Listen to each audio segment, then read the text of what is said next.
on this game. And we've not seen any of this winter stack play yet. Not in this stream. We have seen it in the other stream, if you guys have been watching that. It's exciting because they're actually doing pretty well for themselves. My name is DSwordfish. I'm here with Gareth, in case you haven't recognized our voices. Let's get into the draft.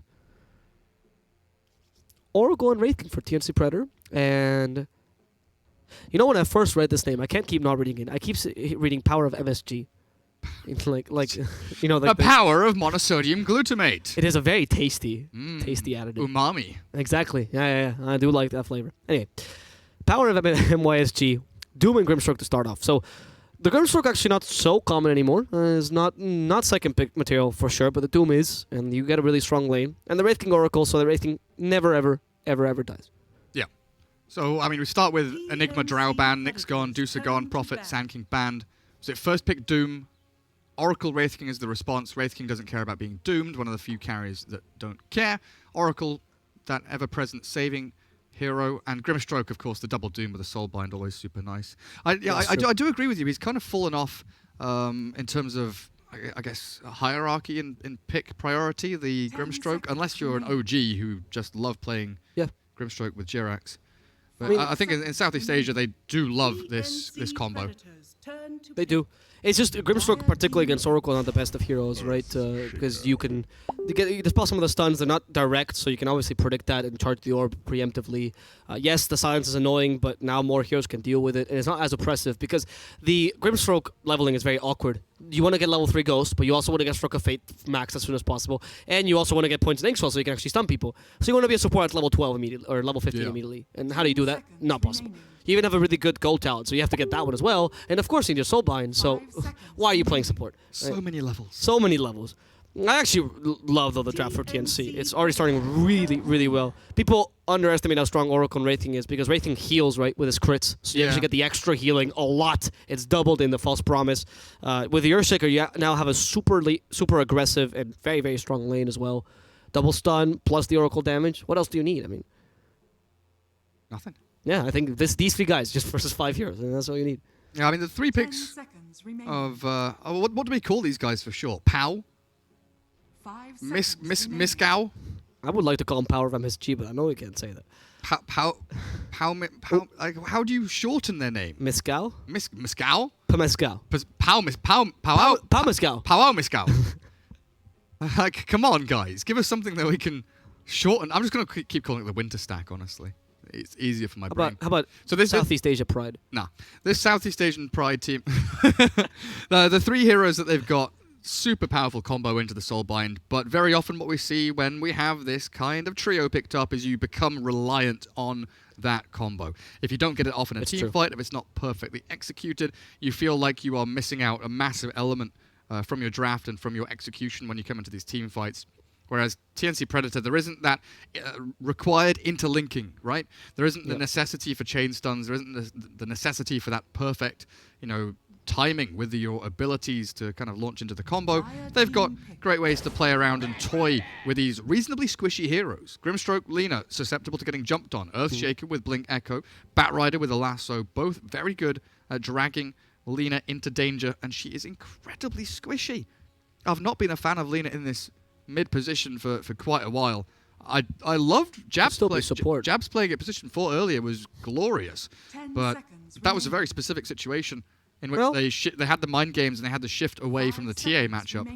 In this case, it's not a bad support, and Winter's quite known for not necessarily stealing, but like learning right from other teams. In the other game, they had the Wraith King stun, like they had the direct. It was much better. Single target setup. This game, it's like Infernal Blade, Inkswell, and then LSA, but yeah, it's not that great. You're right.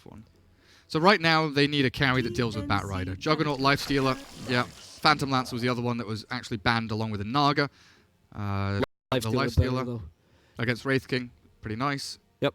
I mean, Wraith King can, if he's lucky, crit you to death. Right, but you have to be very lucky to be able to get the crits to destroy Lifestealer. Otherwise, he heals back up entirely. He does get somewhat countered by the Earthshaker, and of course the lasso is annoying if you're playing Lifestealer, but, well, any hero can't deal with that. So, and Radiance against Wraith King can be incredibly annoying because you depend so much on your crits. Honestly, Wraith King is actually like a melee drow in many senses. Like, if you don't get your crits, the damage is just not there. So Radiance taking away the chance, like, you get a crit and you miss, It's really, really annoying that that happens to you, and that's a lot of your DPS gone because of the pseudo RNG.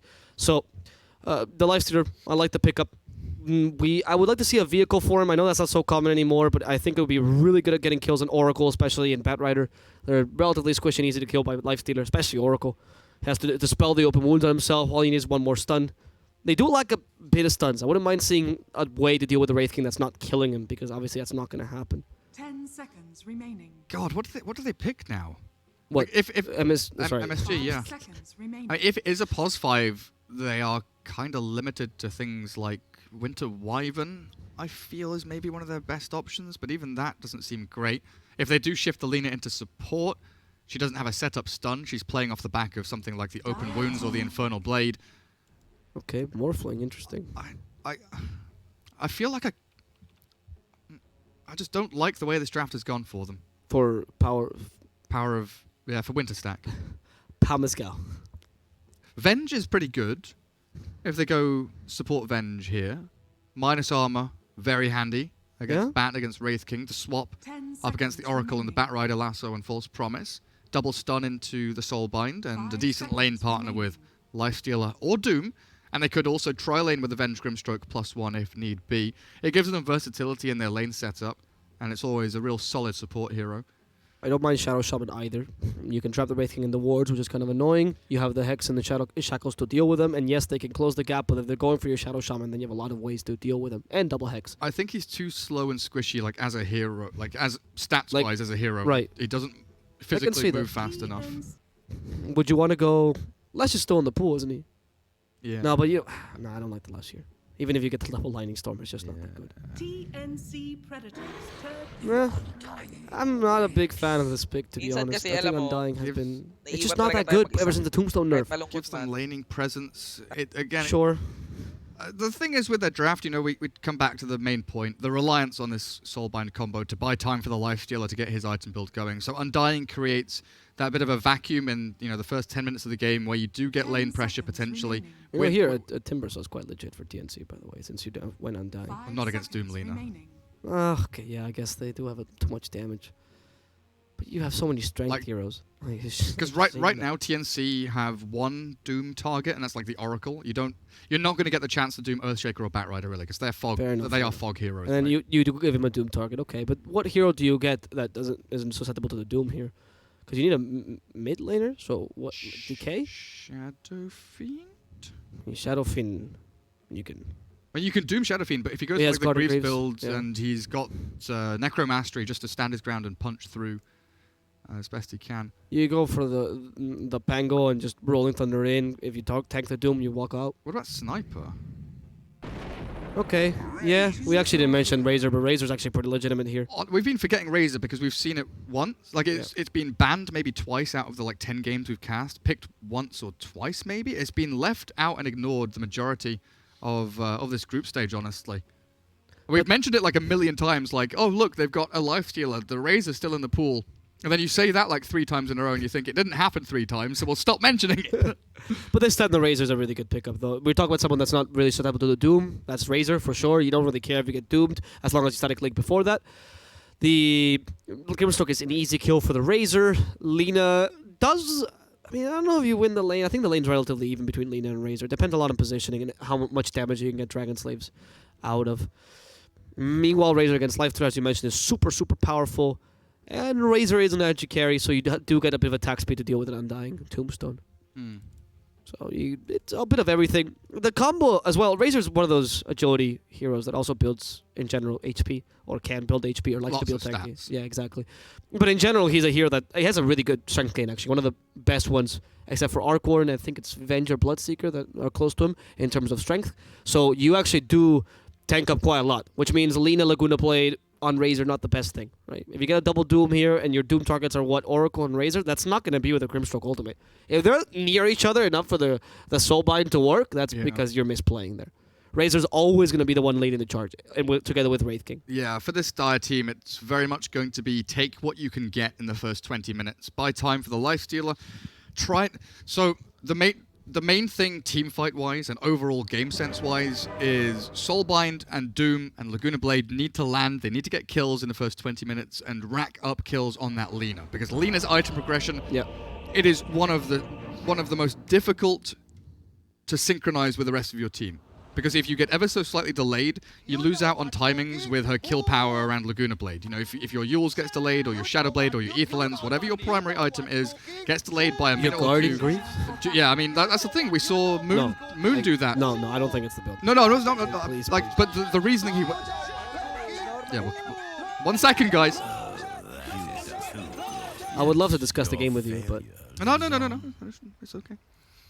So yeah, we saw Moon playing Lina the other day, and he got Ether Lens and then had to go back into Greaves because A, his team didn't have a Greaves carrier, but also B, he died 3 times in a row and couldn't progress after Yules into the after Ether Lens into Yules or Shadow Blade or Aghanims, and he kind of had to go for a defensive item, which had to be the Greaves, and it's often a problem that Linas have, breaching or kind of bridging that gap between 15 minutes in the game to 25 minutes. Yeah, because it's true. Because yes, you can shove waves. Yes, you can farm jungle, but that's not what Lina is built to do. Lina's a hero that goes and kills. Yep, goes into a lane and slays people. I mean, that's why back in the day when Odin started playing Lina carry and you went straight Shadow Blade, because you don't even care the Yule Scepter, you just want him to get the kills, and the Shadow Blade is enough of a setup to get the Light Strike Array, if you're good at guessing. That's when the Shadow Blade started getting played on Lina. I like the suggestions you're making. I think the Yule Scepter Shadow Blade is the best idea. I think in this game, though, an Ether Lens Lina would be quite particularly strong, with a magic damage build. Maybe Ether Lens Yule Scepter into an Ags, because Razor gets decimated by that. Like, he does not deal well with that, especially when you can hit from afar.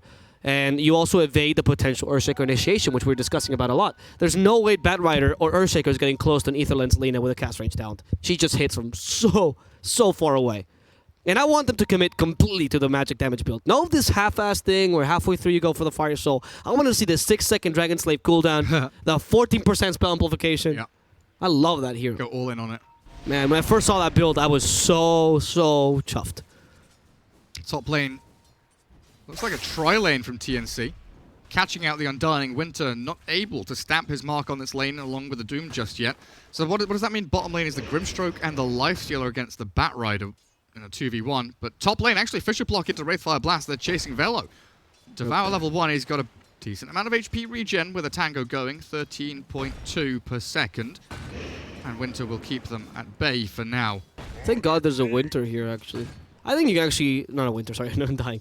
Thank God you can... I think you can leave the Lifestealer alone against the Bat right now. You shouldn't be too afraid of this lane. Maybe early on when Rage cooldown is still quite high and doesn't have too much duration. But afterwards you should definitely rotate. Velo could be in trouble again. This time the root is for a full 2 seconds. Devour is helping a lot. He also has a Tango on him. But the lack of armor in this Doom is showing as the damage is sufficient. What a nice little juke there, but Velo might still be going down. AU wants to get the kill, and he will get it with a Fortune's End. First blood for him, and Wraithfire Blast for Winter.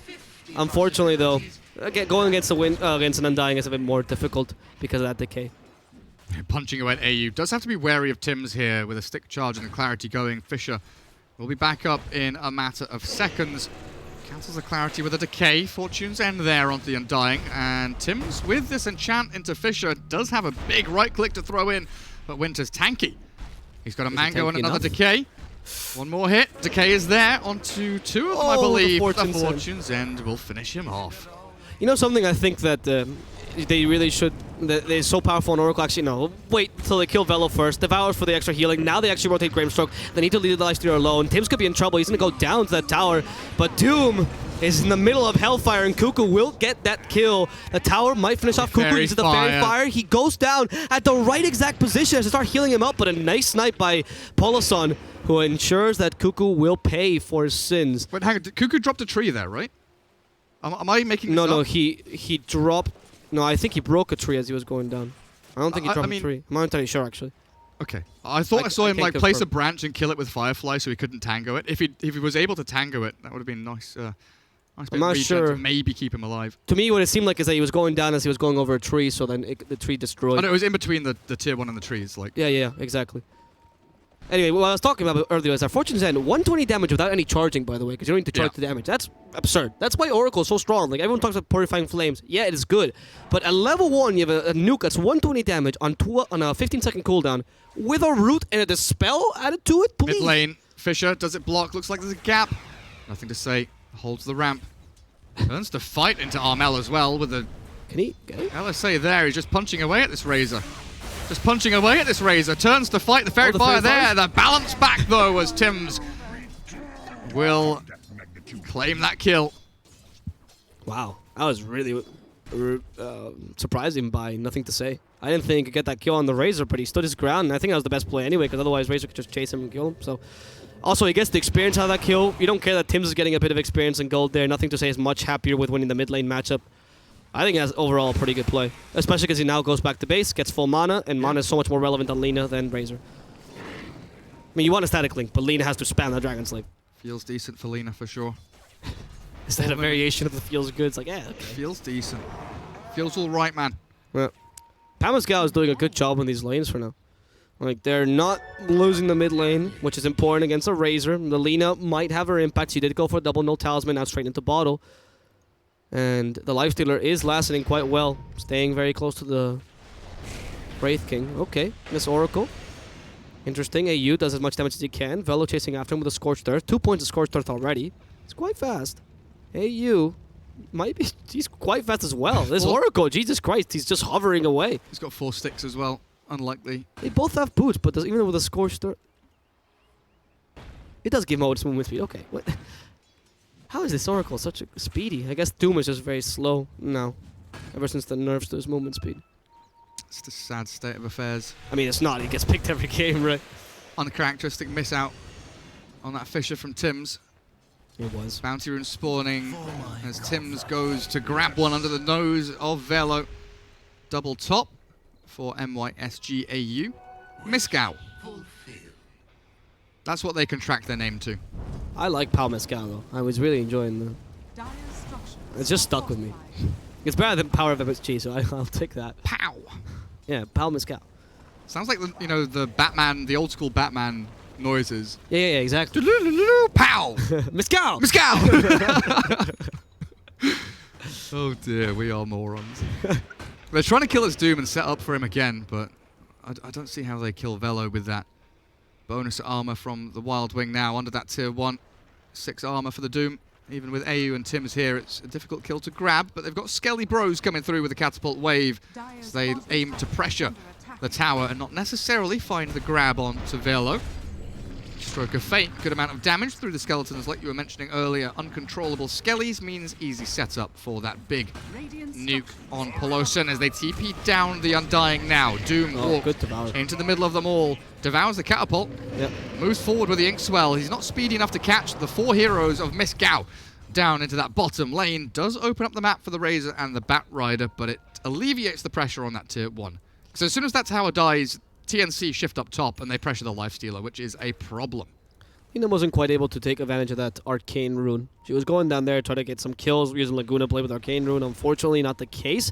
And TNC now could turn this around. Tims is behind the Doom, so he has a good fissure block if he wants to. However, there's no follow-up right now. Gabby's just calmly farming, getting those skeletons back up. A 6-minute Midas. I guess it's a 7-minute Midas this time. For Gabby? For Gabby. Wow, that's actually really, really speedy. I mean, I know he skips the boots and everything, but still. Like, he has Stout Shield, he has Magic Stick, he's not doing badly. And I think the Midas is actually quite important for Wraith King. People forget that he needs the skeletons very clearly, and Midas does give you those skeletons, right? God, we've cast so many games. Who played the Lifestealer earlier? It was MP. It was MP with a 5-minute Midas. Yeah. Thank you. Yeah, we've had some pretty speedy hands of Midas. We have. More skeletons. The Doom is just tired. He doesn't even bother with them. Inkswell, though, does help out. Nice Dispel. The good thing about, or I guess the Wraithfire Blast directing your skeletons sometimes actually stops you from pushing, because you want to stun a hero, right? But the skeletons can't keep doing damage to the tower. So, for example, here, I don't think he wanted the skeletons to hit the Doom. He's okay with just tanking the damage. So Velo just needs to be annoying and tank a Wraithfire Blast. Good play. And now we're the typical saving the point Gabby has. Your hand's always itching, wanting to get that point, but you know, you gotta save the reincarnation. And we'll see how quickly. We saw a quick Midas. He's gonna go face boots afterwards, and we'll see how quickly he can get that Radiance and how that compares to Lifestealer timing, who's quite behind on Midas, but he does get a face boot before it. So, in terms of net worth, he's actually beating the Wraith King. Let's see if this will make a difference. Middle tower is under attack. Just updating the stream title. Oh, thank you so much. Yeah, I got you. People in Twitch chat reminded me. I forgot as well. We're just human, guys. Okay. Twitch chat, they're on the ball 24/7. They know what's up. You guys are the best. You make us laugh. You make us update titles. Make us cry. Mostly. That's cry. okay too. Yeah. Emotions are human. Don't forget. It's okay. We are that. We are human. Just Okay to be sad. It's okay to be angry. It's okay to be happy. Don't worry, guys. It's just not okay to be salty. It's not okay to be a lifestealer with no Midas at 9 minutes. He did go for the phase boots. Oh, As that's a dead Oracle. Good job looking at Laguna play before Fate Seeded came out. It was close though. It was very close. You could see the Oracle thinking, oh, no. Nope, I'm dead here. He even had Magic Stick as well, so he was not expecting that the Lina could get Laguna Blade off, because he would have just used that and maybe survived. So yeah, Lifestealer had to go for the phase boots because he's against the bat. You know, stick plus phase means that with the rage, he's able to not only escape from the napalm, but also turn and potentially look for kills. Whereas the Wraith King, you know, fully just free farming, gets the Midas much faster. Yeah, I don't mind the Midas and Lifestealer if you're already leading, or being a bit late if you're already leading by this much. And yes, it's unfortunate that once you get the phase boots, you only relegate to farming, but it's also partially the reason. Nobody wants to face this Lifestealer with phase boots. So you have a lane that's essentially his, because he is such a strong early game carry.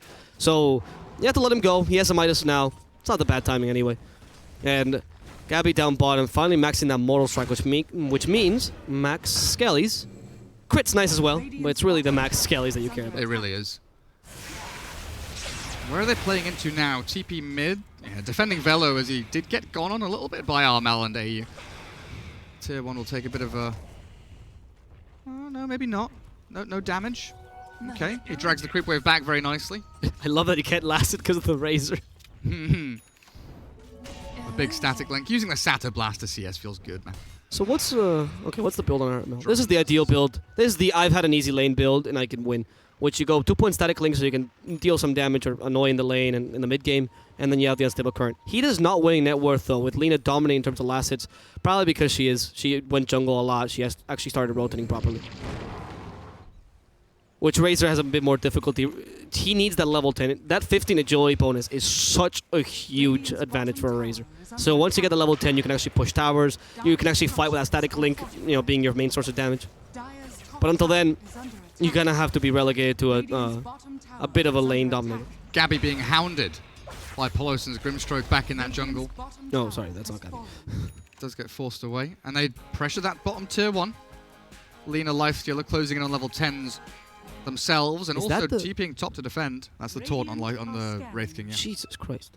He does the dance. What is the dance? Is that... It's the Wraith King dance. Oh my god. That should be a meme. Have you never seen this before? Are we Fortnite now? Yep. The way we did this before Fortnite. Fuck Fortnite. Sorry, I swore. Sorry, chat. Please don't fire me. As long as you don't say the real F word in Dota, I don't mind. I've been such a good boy. What, feed? Oh, shh. Yeah, don't fucking swear. God damn it. Oopsie. Just a small moment there. Right, that's our quota of swearing. We're not Yep. allowed to swear for the rest of the broadcast as we get a Wraithfire Blast up at the top lane. A Soul Bind onto Wraith King will do absolutely nothing. A Tombstone from Undying. Oh, that's They Soul connect Bind. onto the Oracle now with a 2 silences. Phantom Embrace with a good 3-man Fisher blocks off the advance of this dire team. Inkswell connecting with the Oracle. Nice But he Fate's got off the Fate's Edict. You're right, just in time. It leads into the False Promise as AU keeps himself alive, and now the rest of the cavalry come in and charge forward to find the Lina. Maybe follow through for more. Static Link onto the Doom. The Wraithfire Blast holds him in place. The Grimstroke pops the Shrine, but it's all too little too late. They do not collapse around that Oracle in time. The dire team, without their Lifestealer, tried to fight 4 versus 5, but they will in the end lose the battle, lose the warding war as the triple Observer gives the vision for the Radiant to push forward towards the tier 1 even more. So I think because they lost the warding war, they were also, you know, a bit... TNC knew. They had the chance there to fight. They had much more vision there. They Also got a pretty nice Fate Signal in the Oracle, allowed you to still keep the False Promise up. Kuko already has Travel Boots, by the way, so he's doing quite well for himself. And this is back to what you were saying earlier. The Lina needing to have impact now, and unfortunately, if you can't find the impact, you feel like a useless hero for a while. Sure, you're very farmed, but what do?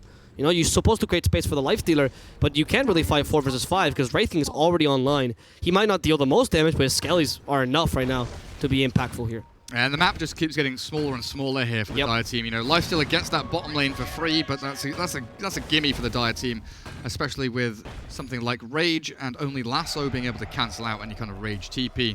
But we come back to my potential fear for the Dire team. The Lina is doing very well. Second in the net worth, 6,200. She hasn't stuttered. There is no halting her farm or her progression as of yet. But this is the most important time of the game for her. She has the Arcanes, the Euls, the Double Null, the Bottle. She is ready, as soon as she gets that level 2 ultimate, that Laguna Blade, to really start playing with the Grimstroke and the Doom and forcing fights. They might actually look to do it a little bit sooner here, with Winter and Velo both smoking. Are looking to try and connect down in the bottom half of the map. But I don't think they can take their Lina with them. They need this tier 1 mid. Again, it comes down to tier 1 takes in the mid lane. The Eul's up. LSA will connect. Armel will have the backup of the Oracle. The Soulbind there. Razor, double Doom. And the Laguna Blade blows up the Razor and will finish off Oracle in the back. This is perfect. Remember how we said you're never going to get the Grimstroke Soulbind on the Doom and the Oracle because your positioning would be good enough? Well, there it is. It's happened twice as well, where a mispositioning there by the Oracle. He actually joins in. The Soulbind was only on one person, as you can tell by the fact that the Ghost came out a bit too early and only stunned that or silenced that Razor. So a bit of a misplay by TNC. They have to be much more wary of their positioning, especially the Oracle. Your range is not that great, so you have to be a bit closer to your teammates to actually get your False Promise out, but not close enough that Soulbind can catch you. So. Yep. It's a very difficult way to play Oracle. It's not the typical Oracle you're playing, but if you don't take this into account, this will happen constantly by MYSG+AU. So we'll see. For now, MYSG+AU does get a really nice... Calling them MYSG+AU, and I can't. It sounds so bad. I keep thinking you're saying mezcal or something. Is that because I'm Spanish? And yeah, you think I'm tequila. Ooh, arriba, arriba. Okay. I'm glad you did that, not me. Yeah. It's not racist to apply to it. I would have to delete my Twitter account if I did anything like that. Right. Dear Lord. But MYSG+AU are doing a good job right now of actually taking advantage of the space they created early. Managed to get the Lifestealer not to participate in these team fights. And honestly, using the Doom and Grimstroke. I mean, the Grimstroke has been played wonderfully. Paulson has been a wonderful Grimstroke this game, which has allowed... I like this triangle you're drawing here because this is the triangle they're controlling right now. Yeah, triple obs ward around the mid lane. They get the tier 1. Lifestealer he's got this one aggressive ward bottom, so it cuts a nice portion of the map for him to kind of play between the triple camp and the triple camp down here. So he's got that entire box of the map to just keep farming towards the Relic, which he's 300 gold away from now. And the rest of his team can play in that middle portion of the map. You can see lines being drawn right now in those exact places because they have the Great Wall of Wards. Deep wards now, watching the maneuvers potentially from TNC, but TNC knows how to walk around wards. They've got themselves a smoke, and they are pushing forward. Who can they catch, though? Lina is out in the open here, potentially farming creeps. Undying, trying to tank the gank and break the smoke, but there we go. Lina caught. Blink Echo. They catch out the most important kill on the map. And Tim shows off his shiny new dagger. Yeah, that's another good dagger reveal. He's been on point with those dagger reveals, by the way, which is something that the lesser teams, these qualifiers, have not been able to do that as well. Which is, take into account that reveal has to mean something. And you get the Lina with it. It's fantastic. She is going for the magic damage build, which we were suggesting earlier, so thank God. Yep. We go for Axe after. Yeah. I like that she went Yules first, though, for more kill potential. Usually you go Aether Lens first for a bit more farming, but in this case, you want to get the space to Lifestealer. Lifestealer is not that far off Radiance, though, and actually compared to Wraith King, he's ahead. Yeah. Despite the later Midas.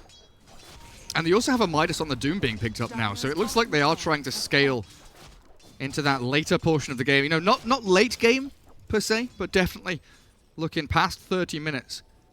Knowing that this Razor and Wraith King most certainly do fall off quite significantly as the game progresses. But we've got the Relic on Wraith King. He's honestly not far away from his own Radiance, barely behind the Lifestealer. The real big threat is this Lina still. I would like to see more smokes come out from the Dire team. If they can get themselves positioned aggressively again with this Pelosi Grimstroke leading the charge, the Doom to follow, and the Lina to maybe come and pick up the pieces, they could start to look for these tier 2s What do you... What Radiance is more relevant here? Like, what team needs it more? I've been thinking about this. Both. Yeah, obviously, that's the... get off the fence. Oh, they're gonna get Paulson here. That's actually quite big. I'm a fence main. I know you are a fence man. You're just sitting there. You must be getting sore. Your legs are getting sleepy. So... I honestly... But I was thinking about this honestly, because what does the mischance matter here? You have a Razor, I think, is actually quite affected by that Radiance mischance. It's quite annoying for him. I mean, Lifestealer has a built-in BKB, so you kind of automatically say him. Oh yeah, he's much more... Yeah. Because he doesn't get affected by the Wraith King Radiance, right? That's very true. I was thinking Bat Blink, but he's 900 gold away from it. And Doom is also buying Blink, so that's kind of an equal, Radiance cancelling Blink situation between the two teams. But I guess the additional Earthshaker Blink means it's another, tally mark in the Lifestealer Radiance box. His is more important overall, I think. So I'm going to get off the fence and say that VT Faded getting this Radiance now is prime time for the Dire team to maybe even 5-man maneuver. They're going to smoke S4 from mid. Lions drawn through that Radiant jungle looking for Gabby. I agree. I think that I totally think the Lifestealer Radiance is much better here, and it also suits your evasion build, which is the build in Lifestealer, right? Can't hit me. He's gonna go for Sanjay Yasha for now, seems like, but that could easily turn into Heaven's Halberd if he feels so. Let's see. Gabby's the target. Okay. Be a problem for Gabby. He does have reincarnation though. Can they come into his aid in time? No, they don't save him. They don't save him. Reincarnation's been wasted, and MYSG+AU wants to keep on fighting. That's a lasso. Actually finds the Lina. Lina brought back behind the enemy lines, but she does get the level Laguna's Blade. Now Yosef evading some of the damage. They're actually doing a lot of damage to Gabby before Lina dies, but nothing to say. We'll have nothing to say in the graveyard. And now the drums, the chase is on. Winter, Yeah. nowhere to run. Ooh, Armel gets the final kill in this team fight, making it a 3-0. TNC only lost their reincarnation there. And that's why you don't want to be using, any spells really on this Gabby Wraith King. You don't want to be popping. The Wraith King is the first hero you find because reincarnation, it is a pseudo team fight reset. It isn't a Naga Song, it isn't a Black Hole or a Ravage, but it buys time for the rest of your team to reset, rally around that one point on the map, the Ankh in the floor, the tombstone of Gabby. And they do it beautifully.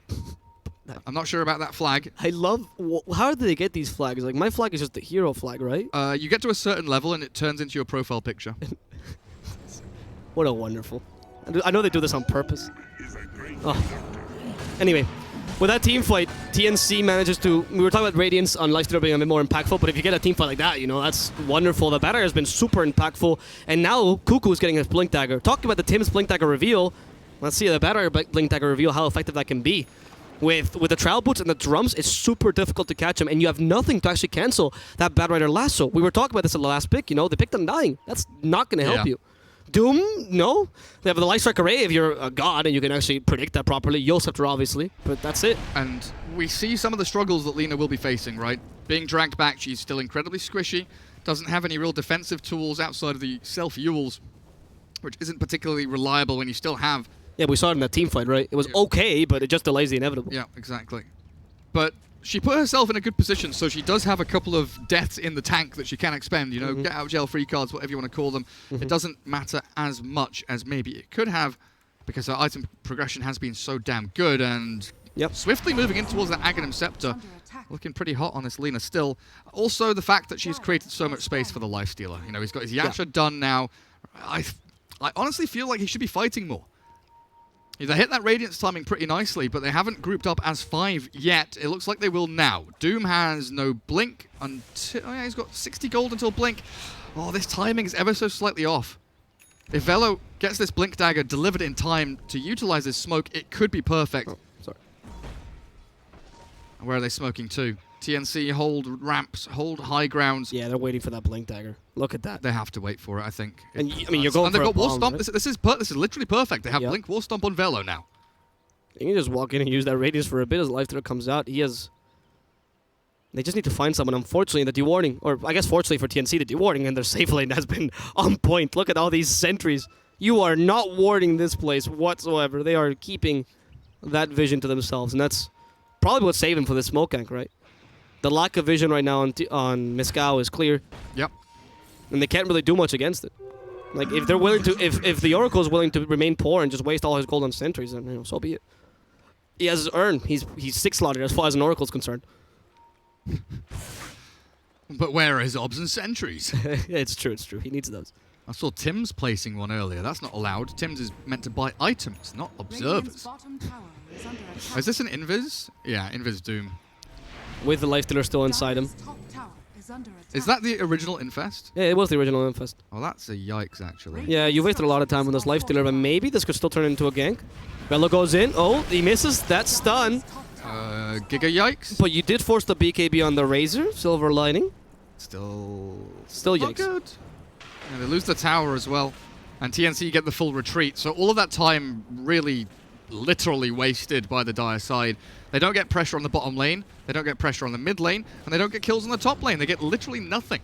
As Lifestealer spent a solid 2 minutes inside of the Doom. This is why the lifestealer bomb is not so common anymore. Because this is one of the issues with it. If you don't manage to take advantage of it immediately, it's just not that useful. And Wraith King in the meantime managed to surpass the lifestealer in farm by a considerable amount. Now 1400 difference. And Razor keeping tabs. The lasso, it's only an undying. It's really not that big a deal, but they want to go for more. Gabby on the Grimstroke, this could be a bit more important. They take out the skeletons for now. And they come back in. This is Roche. This is a Roche. You took the 2 supports out. There's not much team fight in MYSG+AU left.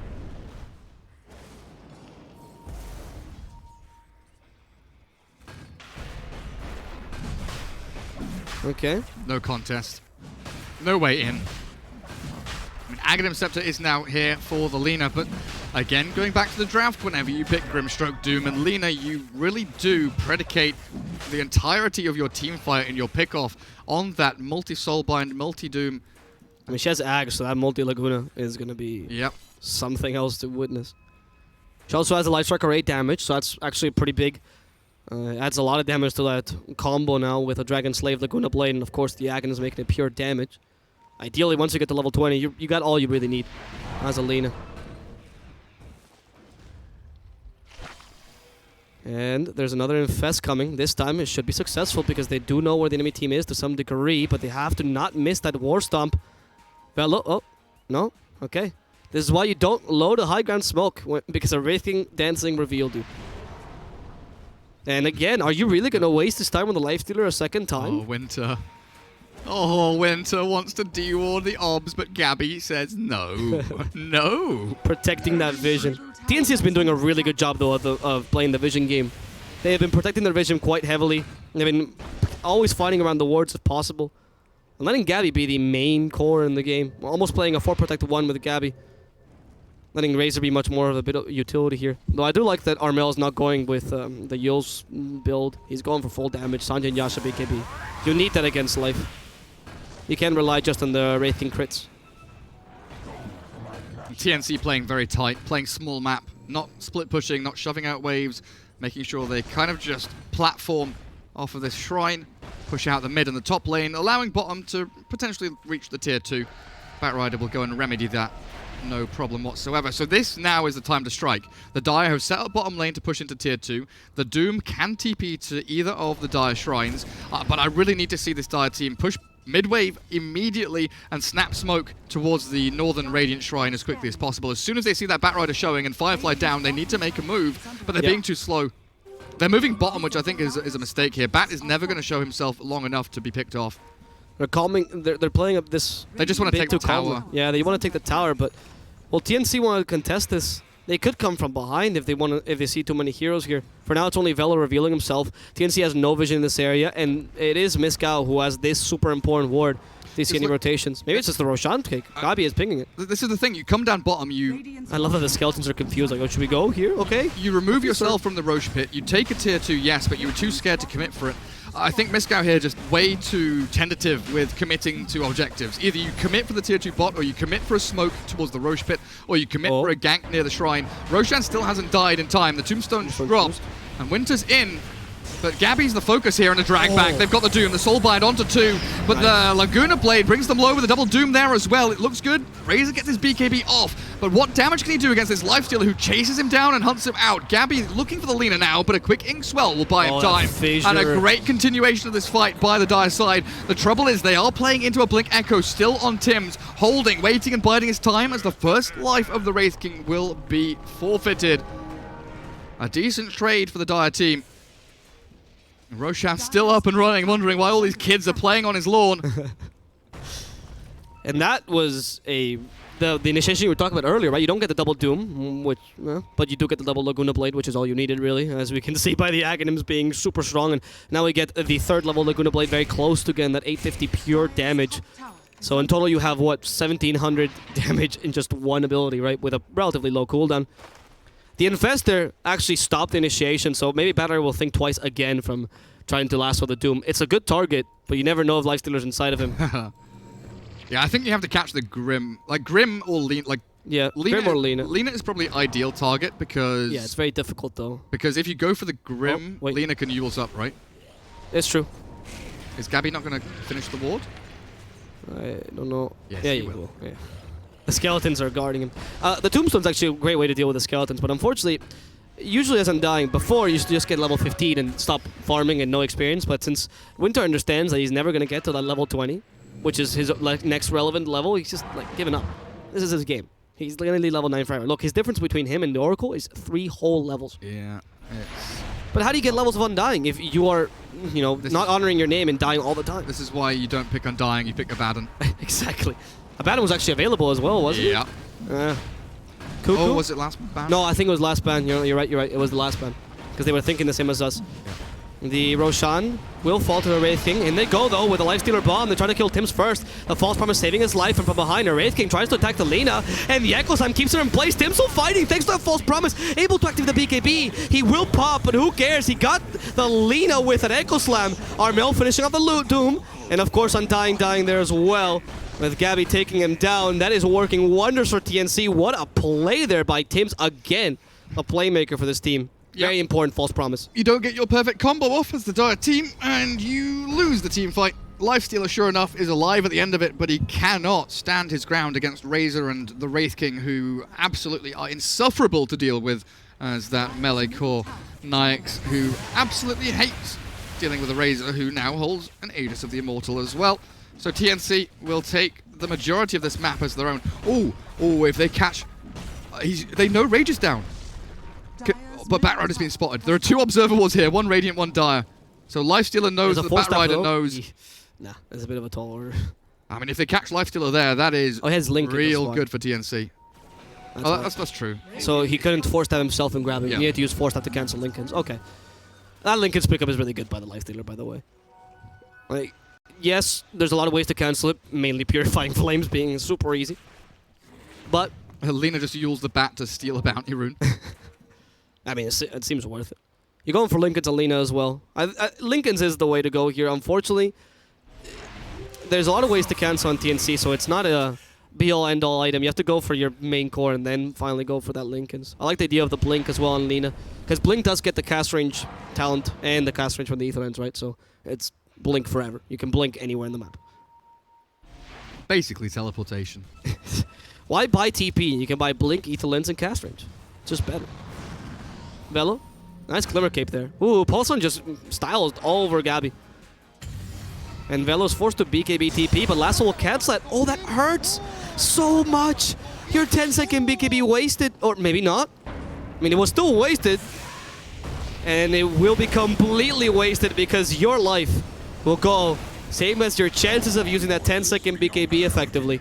A little bit spooky there. That's really bad, actually. They didn't get a right click in while dragging the lasso Doom towards the Razor. Still, nice play by Tims, being able to blink over and fish a block. Yeah. Doom out. Dead for a solid 40 seconds. This is where TNC stamp their mark on the map. Bottom tier 2 in their sights. Should be able to clear out mid-wave as well. Yeah, Razor really setting up the kind of pincer movement towards the high ground. How long do they have Aegis for? 2 minutes? 2 minutes left on this Aegis for Razor, so high ground is a possibility here with level 3 Reincarnation, BKB Wraith King, 8 seconds duration, 8 on the Razor, Skeletons are coming, where's the Grimstroke? Stroke the creeps, buddy. Stroke them good. You didn't hit the actual creep wave, you only got the Skellies, and they respawn. The real Undyings.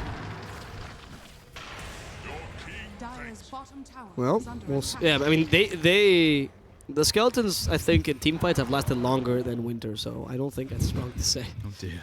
I mean, Winter has just been a punching bag, but now he's not even a good punching bag. Like, that's the punching bag that you find, you know, like Rocky, the one that's been punched for ages, and you can't buy a new one, and you kind of love it because your dad gave it to you and he died in the army. Bat Rider in trouble. Oh, that's really bad. Unless Rider you can has a haste force rune. Death. Wow, the forced and haste saves him completely there. Unless, can they actually get a counter kill here? They see a TP, they can't cancel it. No, TNC will be fine. I was wondering the same, but it looks like Winter gets out, Velo sprints away. And now TNC, yeah, they go back to their nice little podium, their platform, the launch pad. Look at Armel as well now with the Bat Cave, whatever you want to call it. This is where they've got all these nice the Bat Cave put up, right? Yeah.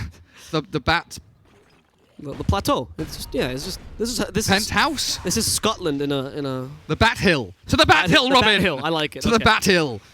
It's unfortunate though that it's not Pau MYSG+AU that gets the Bat Hill. Yeah, real sad.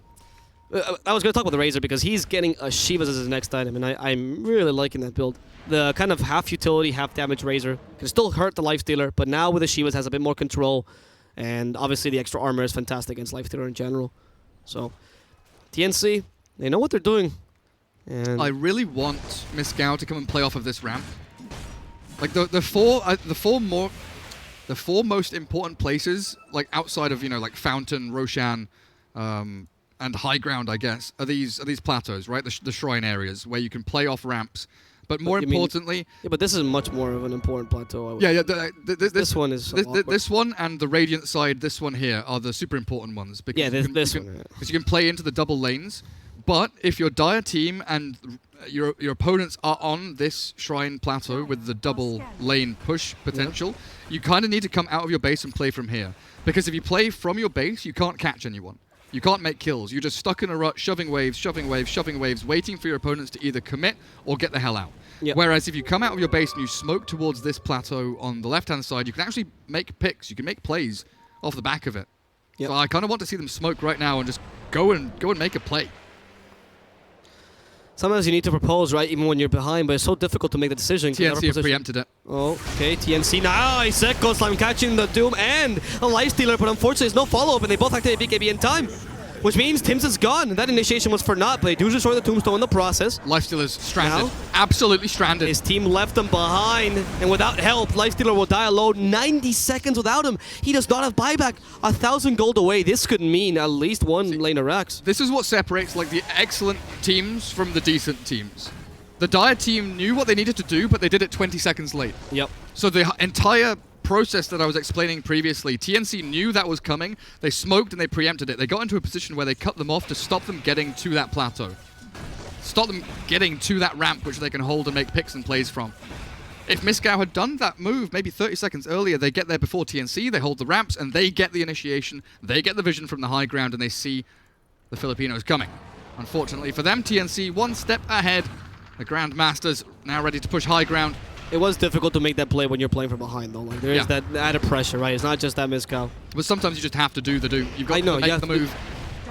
That's sometimes maybe a bit risky. They are managed to defend this somewhat. They have a Grimstroke and a Lina, so their lane clear is pretty nice. However, the pushing is also quite nice by the Wraith King and Razor. Now Razor with a Satanic, by the way, did not go for that Shivas. Instead, more status resistance. It's really hard to stun him out now.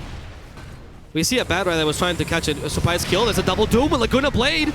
They kill the Wraith King the first time, but they need to kill him a second one, and Gabby's fine. He still has the BKB anyway. As MYSG+AU is forced to retreat, they already lost melee racks, so they got nothing out of that, but it was only melee racks while your Lifestealer was dead for 90 seconds. Could have been worse. Yeah, could have been worse. Sure. Okay, I'm just playing the silver lining perk here, right? Devil's advocate. Yeah. I'll respect you for that. It's usually my job, but I get to be negative Nancy today. You love that role, though. I love it. You are relishing it's so good. Lifestealer's close to level 25. That's 2 more seconds of rage, which is actually massive for these team fights as well. They've got a Wraith King illusion as well for that Radiance burn. So they're going to have multi-lanes shoving in, and this should be able to secure them the entirety of the map. As Roshan is respawning in... how long? I can't see because my thing's in German. Is it now? Is it immediate? It is literally 5-second respawn time. Holy shit. Yeah, that was really quick. So now they can definitely... and they're taking the Roshan Shrine first. This is what a good team does, by the way. Take the Roshan Shrine before taking Roshan. A lot of teams forget about how useful this is. The thing is, though, when you have Wraith King Illusions, you don't really think about going back to Scout Roshan. You're very much thinking about pushing lanes, shoving waves. Yep. He sends the Illusions bottom to deal with that Lifestealer push. Really nicely done. And then they can play off of this plateau like we were talking. They can make that move top and mid with the vision they've got. Looks like Wraith King will finally go and scout out Roche. Second one of the game with Aegis and Cheese. And this is the back-breaking moment for the Dire team. Either they move now and contest Roshan, stop it from happening and fight in the pit, or they lose the game. Yep. And it is pretty big for TNC as well. This Roshan should allow the Wraith King to reach level 25. That's the Wraithfire Blast, meaning now it's not only not great to kill the Wraith King, but it's actually advised not to, ideally. So difficult. And now you'll take the Roshan down and even give him... I mean, who's going to take the Aegis? You're not going to get the Wraith King, right? No, it's Razor. That's Wraithfire Blast ready, or Reincarnation, which casts Wraithfire Blast now. Razor is so damn tanky. Look at this. I mean, that's Satanic, Aegis, BKB, 3,000 health. Also, you also have the BKB plus status resistance, right? From the Sanjay and Satanic. All the status resist items except for, obviously, the Aeon Disc. So, Razor is super hard to stun lock as well. It's just fantastic. The only bad side about this is that Doom deals more damage to you because of that weird bug, like in the shorter time. But that's not really your concern. We have an Ags on Doom, interestingly enough, trying to take the crit off Wraith King. This means that Doom now on Wraith King is actually quite relevant. You can Doom him, and you can take away a large percentage of his damage. I can't imagine why else he would grab Ags. I guess you also want to push out people in the team fights. Let's see if this works out for them. Dire's top tower. You have to push out these lanes. For now, the Skellies are coming in first. And they grab an Undying. Okay, Winter's used to dying, though. He's comfier when he's not playing. But that's a lane of barracks now. No he can now play coach. Dead for 30 seconds. He has no buyback. So the rest of his team kind of has to commit to defend their buildings, and they're doing a good chunk of damage. Yeah, Gabby almost dies alone to the lifesteal. That would be the ideal situation, The backstab smoke is coming. Polosin and Velo, they are making that swing around behind, but TNC have smoked. Dirob's Wood up on the high ground. Oh, Cuckoo breaks the smoke. Oh, he doesn't know, but... he knows because he broke the bat smoke, so they must know there was some there. Tims actually gets the initiation, but only on Poloson, and they missed that Soulbind, doing absolutely nothing with it. Only hitting Tims. Tims absolutely stopped this initiation, but now the team fight's become a bit chaotic. Both Doom and Poloson come back. TP home. They TP home in the face of danger. Just teleport. And that's Tim's Echo Slam down. That's honestly a sick play. Yes, they expect Soulbind, but they keep Doom, they keep Laguna Blade. And Soulbind's pretty low cooldown compared to the Echo Slam. It is. Wow, that is some that worked out for them. Comedic stuff right there. Alright, the Lincoln's working. He has double Lincolns, this Lifestealer. Lena giving him her own Lincolns. Acknowledging this Lifestealer just cannot be taken away without potential lasso. And they're stopping the Wraith King as much as they can, but he's pretty much invulnerable. Open wounds again. Oh, that force doesn't work too much. And the Inkswell annoys him, but his teammates helping out. There's a stun from the Doom, and Razor's a much better target. But it's just so hard to keep him stunned. Look at that status resist go. No more 1.5 second bash for you, or 2 second bash for you. I was like, LSA hits, and then I saw the Razor walking, and I thought, did LSA miss? And it's just, no, he just doesn't get stunned for long at all. He even got bashed, and it lasted like 0.1 seconds. It's stupid. Funny stuff. It's what, one? I was right, it was 1.5 second bash, so that... How much status does he have? It's like 26%? 41%. Is it 41? Oh yeah, Jesus Christ. You get 25 from Satanic, don't you? So that's almost having every single stun. So LSA, what? It's around 1.2 seconds. Basher is actually 0.5 to 0.75. We're playing Heroes of the Storm now. It's no longer Dota. This Razor I don't understand that reference. Jesus. Heroes of the... what? Man. I don't know. I never played that game. I just know that the stuns didn't last long. So. Okay. Yeah, you keep telling me. I swear. that. I'm a Dota player. Wraith King stuck. There's LSA. And he doesn't have the status resist, so they can actually perma-stun him with some lucky bashes and some good chain stunning. They've been doing a really good job of using the LSA being really their only stun. Oh, VT faded. The skeletons, okay. They baited him. He wanted to Midas the catapult, but the catapult's still going. And the skeletons are as well. They catch the Razor again. This time they keep him some for some time. The damage is pretty good, but Armel just keeps on shrugging off those stuns. If he didn't have both the Satanic and the Sanjay Yasha, he'd be dead by then. This is a lot of commitment for a second lane of barracks that is Tombstone's been used there. Mega though. creeps. They still have Soulbind. There's a double Hex. Pretty nice. Double Doom as well. Double Laguna Blade. That's a perfect combo. Kill the Wraith King first, but that's not the first target you want to kill. Wraithfire Blast Off's initiation, and now they catch the Doom. He's already wasted his Doom, though. The Echo Slam from behind. Not bad. Now Lifestealer's stunned. They should be able to finish him off, but he managed to get away just barely on low HP with a Soul Rip healing him 100 HP. Who cares? Undying. Winter, stop trying to be useful. You're no longer in this game, man. It's okay. That Axe Doom, look at it. It's still going on the Razor, by the way. Is he? No. He's he fine, was he's so fine, close he's fine, to. he's fine. Oh, he has It's Satanic. Satanic to come back up as well. I mean, Yeah, he's going to lose his Aegis you know, anyway soon. The thing is there, you soulbind the two cores, Wraith King and Razor. Sure, you get the Laguna Blade Doom onto both of them as well. Yeah. But Gabby doesn't care. He has that second life and BKB to come back up when he respawns, whereas Armel has the False Promise behind him. So if you don't get the Oracle, you are not killing people with that combination. Yep. You need to catch the Oracle +1. Like we've been saying, like Razor plus Oracle are the ideal heroes to catch, if not the Earthshaker to stop his Blink Echo from coming through. But TNC is not going to let that happen again. Like, it happened a bit in the early game, and Soulbind is, the second target is random, right? You can only decide the first one, so you have to be really careful with, it's the closest target. It's not, like, completely random, but it really depends on the movement of the enemy heroes, not yours. Very similar to Winter's Curse. It's all about positioning for TNC. They're just going to frontline with Wraith King and keep doing this. But they've been doing a really good job protecting these melee racks. Even with the skeletons, look at them. They just destroy the skellies. Aegis does get reclaimed. Cheese now in the hands of Armel. But they know that Doom is down for a solid minute, so this is where they really they do have the find their time Grimstone. to shine. That lasso's super important. They sell him the Soul Rip. Faded to keep attacking this Razor. That Tombstone no longer relevant. Good luck, have fun. Yeah, this is difficult. They just lost their racks and they just can't do anything. They are unable to get those counter kills they're looking for. Even with the 2 seconds of rage, doesn't matter, man. Lina needs that 6-second Dragon Slave cooldown. Yeah, they've lost 2 of their side lanes. They can now funnel in to defend the mid. The False Promise onto Razor, though, keeps him up and running. And they turn to battle. But VT Faded has the double Lincolns. One from the Lina, one for himself. So he does not get static linked or stunned. Rages and walks away. But this game becomes incredibly difficult for the Dire to play from now. It does. Dire's middle tower TNC, this is the hardest lane to take, right? Because you can't do the split pushing as much with the middle lane. And obviously you're going to defend this to the death. And Lina is really looking for that level 25. I joke around about a 6-second Dragon Save cooldown, but is amazing at being able to deal with those skeletons and the creeps coming to your lane. So you And really, you have no really wanna right-click get that. damage, so Yeah, you don't care about it anyway. don't care about the other thing. Attack range. I love it. It's just attack range, not even damage. Like, well, why would I want to attack from further away if I don't want to attack anyway? I'm just looking at the German names for Lina's talents. My goodness. I don't understand how they fit them, to be honest. In Spanish, some talents straight up don't fit and they just give up. And Same with Polish. Did you see that, like, a they year just ago, go- like, there was a patch which literally broke the game in Polish because every single text field. it was too long, yeah. Yep, Happens often. You know, English is actually quite a short language. it is. Every other language. I mean, then you have German, right? And Thai is like one of the ones that blows my mind. Is it very short? No, it's super long, Oh. but yeah, it's an insanely difficult language to learn from what I've heard and experienced. Sounds like a challenge.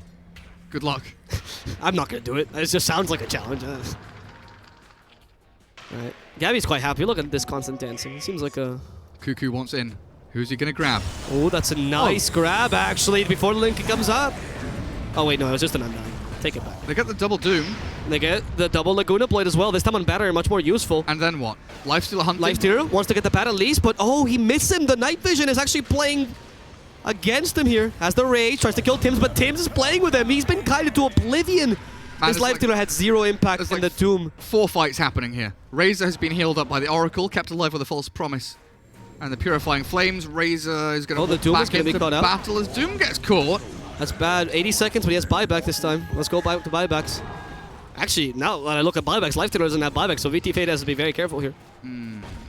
He goes for False Promise and Invisibility. Interesting. Razor Satanics up top. Yeah, I mean, the invis there, if someone gets doomed, you just invis them and they walk away, right? Make sure they don't get that doom refreshed over and over.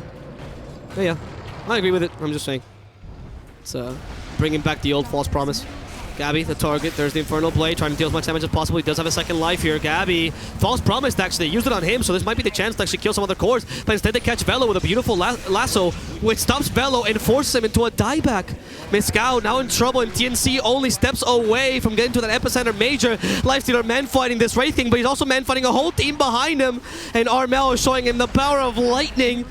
MYSG+AU just cannot do anything, even with his double hex. Finally now, double open wounds as well. Laguna Blade completely heals Lina. She even has a Second refresher. Laguna, but it does She tried. nothing. That cheese on Armel saves him completely. And That's then lose the game. Lifestealer, forcing him to buy back. That's it. Lifestealer has buyback, but they call Doesn't GG. matter. They say grats and TNC gets to go to the Epicenter Major, Gareth. directly through from the group stage. They are our first winners of the regional SEA qualifiers. And 6-1. 6-1. What a score, TNC. Showcasing why they're still one of the top organizations in the region. Fnatic cannot take your place. You need a reorganization from the SEA. They dodged the three-way tie up at top spot because Boom ID, Fnatic, and TNC Predator could have theoretically gone 3 ways for first place, but TNC put it out of contention and make sure they get themselves to Moscow for that Epicenter Major. Admins just breathe a sigh of relief. We don't have to decide what to do with this. So we have one more game for the normal group stage, which is MYSG+AU versus WGU. I believe it still matters for the winter stack, right? It still matters for MYSG+AU. WGU doesn't matter at all because we've lost because they EVOS and WGU. They are out. It could be a 3-way tie, right? It does look like we have a 2-way tiebreaker between MYSG and GeekFam in the middle of the pack, as they are both 3 and 4. So it's that difference between the 4th spot to go into the playoffs and that relegation place that they'll have to battle between each other. Okay. We're gonna look a bit at the stats that we usually do for this game. Is there anything particular you would like to point out here? I can't remember. What, the game as a whole? Yeah. Okay. Well, like legitimately, draft-wise, it was solid for both teams. I mean, it was solid, yes, but very one-dimensional from MYSG+AU. You know, we called it early on. The Undying. If they get the perfect, the Undying was an unfortunate choice that they kind of had to make to kind of ratify their lanes and make sure things didn't go completely out of hand. But again, if they don't did they really? Was the Undying really that impactful that you couldn't have picked another hero that might have done a similar role? I mean, who does that? I'm not gonna lie, I would have liked an Elder Titan more than an Undying. I think they fulfill the same role. For Winter, though? Yeah, I don't care what Winter plays. I'm assuming you can play like... at that point, you know, if you're limited by your pool into playing an Undying in a situation like that. But I mean, Elder Titan in the laning stage, he's got to stack camps, build up spirit damage, chase people and punch. Well, he's able to put the same pressure on Undying does just without the decay. Not as easily, though. Not as easily, no, like, it's true. Undying is literally decay, pressure. Elder Titan is much more, you know, doing a pirouette, doing some ballet, stacking a camp, and like, now I'm ready to go and pressure, whereas Undying is like non-stop, constant pressure. It's true, it's a bit harder to play, but then you come to the mid-game and you have an actual stun, and this is something I was looking into, like, they had no way of stopping the TPs besides, you know, a single light strike array, and Lina can hit as many of those as she wants, but, you know, it's just one stun in your whole team, right? That's why it comes back to that Grimstroke Doom Lina trio. If you pick it, you need to get the combos going. If you don't, then the game looks bad for you. I would have even liked the Shadow Shaman, to be honest. I just think they needed some more catch. Or even a Lion. I know that they're not good in lane. Yeah. They recovered nicely from a laning stage, and Lina did a really good job in the mid lane, right? I think they could have made it past a worse laning stage just to get into a better. I mean, if we look at this, I actually want to look at the graphs, and we look at the graphs and just look at both teams, actually. I think, yeah, they can see it. So this is around the laning stage, and we see... I actually can't. Why are there 3 lines? Win percentage. Oh, right. Sorry, win prob. Or win probability. I don't care. How can I take that line? I care. You care. Do you care? I don't care. Also, why? It took them until... This is really cheap, by the way, of the algorithm. It's like, all right, they won. Yeah, it's 100% win percentage when the ancient goes down. Just congratulations. What do you mean it's cheap? It's cheap. What is that? How is that cheap? Like, that's unfair. Don't tell me that. I don't need to know that. Game starts and it's 50-50. Yeah. Obviously. Game ends, it has to be 100 because the game has ended. Well, no, I understand that, but it didn't get to 100 until then. Was it really that was it really that even until the end? What do you mean even? It's like 95%. It's on the fence. It's on the fence with the bollocks is it on the fence? If I say I'm 95% sure I'm about to punch you in the face, would you say that I'm on the fence about punching you in the face? Yeah. I might run. That's true. You might run. Now that you use violets as an example. See, this is how you do things now. It's 2019. How do you win? We talk about punching Nazis and punching co-casters. Jesus Christ. I'll throw a milkshake in your face, don't you worry. Oh, do you not know this meme? No, I've never seen that. Don't I thought you were talking about this. Okay. I'm getting carried away with politics now. We'll move on, shall we? Okay, just look into the net worth. I would like to see that because we actually have TNC Predator actually not dominating, but winning most of the time with the net worth. But you actually look at the laning stages and experience. At the end of the laning stages, please, Gareth. My model could... No. End of the laning stages. How far do you think the laning stages go? Yeah, exactly. Yeah, it's like... Oh, my hand is actually not. Can I do it with my foot? No, it's there. It's here. It's here. Oh, there it is. Touching Yeah. the bottom of my foot, that's real dirty, dude. This is why chat has been saying that we're Kappa prodding when we're